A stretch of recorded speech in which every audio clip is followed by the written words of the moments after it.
Power Minister Sudhin Dawekar has defended the government's push for smart meters, saying public opposition is driven largely by lack of awareness and experience.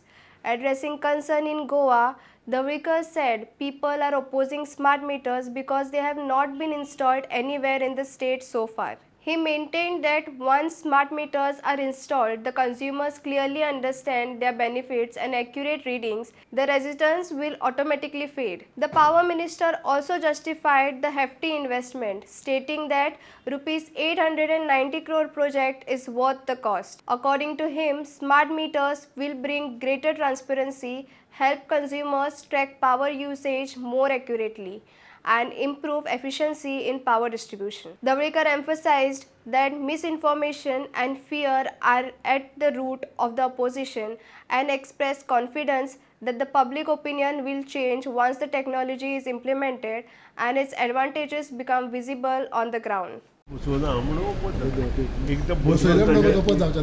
बसयल्यानंतर जेन्ना ताजो सगळे smart मिटराचे reading smart मिटराचे सगळे गोष्टी लोकांक कळ्ळे नंतर लोक ताका ओपोज करतात. ते बसयताय पण डॉमेस्टीक आनी कमर्शियल सगळे बराबर बसयतले ना आतां जे चालू जाल्या ते सगळे सरकारी ऑफिसां आनी इंडस्ट्रीज येतात.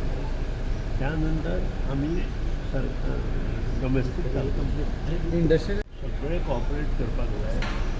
हो जो डिसिजन घेतला तो गोवा गव्हर्मेंटाचो डिसिजन सेंट्रल गव्हर्मेंटाचो it is all over India.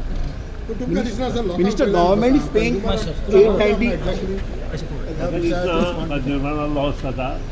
आतां तुमी जे हेचेर मोबायलाचेर जे गोष्टी करता ते तशेंच पयलीं दिसताले. आतां सगळ्याच्या बोल्सांनी मोबायल आसा. तशें It is fair to spend 890 crores by state government. Yeah, if you want good service, then that should make some good investment in everything. Infrastructure development in any department is very good.